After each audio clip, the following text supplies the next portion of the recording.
कहते हैं इश्क और जंग में सब कुछ जायज़ है और कुछ ऐसा ही राजनीति में भी देखने को मिलता है। और जब बात चुनाव की हो तो ये थोड़ा ज़्यादा बढ़ जाता है। महाराष्ट्र में चुनाव हैं नगर निगम के। महाराष्ट्र में 20 साल पहले अपने पावर दिखाकर दूर हुए ठाकरे ब्रदर्स भी हाथ मिला चुके हैं। इस बार ठाकरे ब्रदर्स ने इस बार जबरदस्त दामन थामा। अब चाचा भतीजा की बारी है, मतलब चाचा शरद पवार और भतीजा अजित पवार। अब वो दोनों भी एक हो गए हैं। एक वक्त था जब भतीजे ने चाचा से उसी की बनाई हुई पार्टी रातों रात छीन ली थी और बीजेपी में शामिल हो गए। बीजेपी में शामिल नहीं हुए थे, बीजेपी की सत्ता के लिए शामिल हुए थे, फिर एक दूसरे के दुश्मन बन गए थे। लेकिन सत्ता में जब लगा कि सत्ता का सपना अब साथ नहीं मिल पा रहा तो फिर चाचा शरद पवार की शरण में चले गए। महाराष्ट्र के उप मुख्यमंत्री और राष्ट्रवादी कांग्रेस पार्टी एनसीपी के प्रमुख अजित पवार ने शरद पवार के साथ सभी मनमुटाव खत्म होने की बात कही है। अजित पवार ने कहा कि दोनों एनसीपी गुट अब एक साथ हैं। हमारे परिवार में सभी तनाव समाप्त हो गए हैं।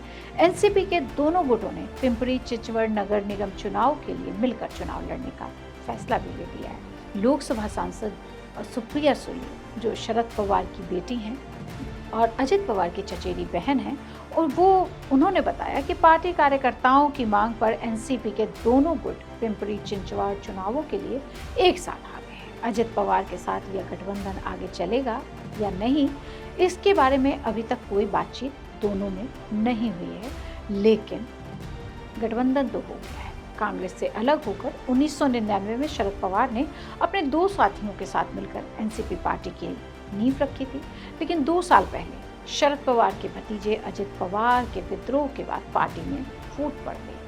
अजित पवार के नेतृत्व वाले गुट ने एनडीए के साथ गठबंधन करने का फैसला लिया। इससे अजित पवार को उप मुख्यमंत्री का पदभार मिला। उनको पावर चाहिए थी अजित पवार को।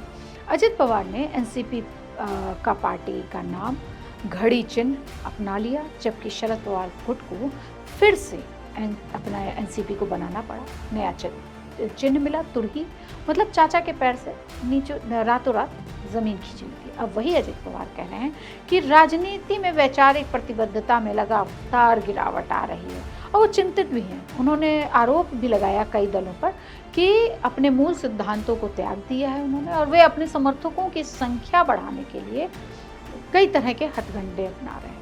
एनसीपी के प्रमुख पवार ने यह भी कहा कि दल बदलना तो बहुत आम हो गया है, जिसमें नेताओं को प्रलोभन देकर या दबाव डालकर पार्टी बदलने के लिए मजबूर किया जा रहा है। ये सब बातें अजित पवार कह रहे हैं। अब ये दोनों एक कैसे हो गए?